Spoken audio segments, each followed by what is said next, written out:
la page blanche, c'est pas, je la connais, je l'aime bien, parce que la page blanche, c'est une liberté totale. J'aime bien le C'est pas début. une angoisse. Non, du tout. Moi, mes angoisses, elles viennent après.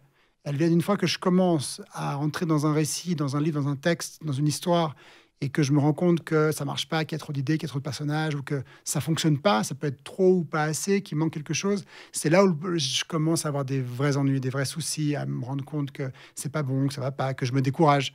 Mais ce découragement, il vient jamais avant. Quand j'ai une page blanche, au contraire, je suis excité parce que tout est possible. Est-ce que ça veut dire que vous commencez par exemple un roman et qu'il y a un moment où vous dites bah, j'ai plus rien à dire et ça s'arrête en plein milieu et il Je va falloir... recommence, bien sûr. Ah Donc, oui, ça d'accord. arrive souvent. Donc il y a des Joël Dicker potentiellement non finis chez vous. Bah, il y a beaucoup de versions du livre qui divergent. Et si vous prenez la première version de ce roman, ça n'a rien à voir, ou presque. On retrouve des points communs, on retrouve un personnage, on retrouve quelque chose qui revient, un thème aussi. Mais ensuite, je rechange, je reprends, je recommence, je retranche. C'est ça que j'aime aussi. C'est comme j'ai pas de plan et que je sais pas ce que je fais, où je vais.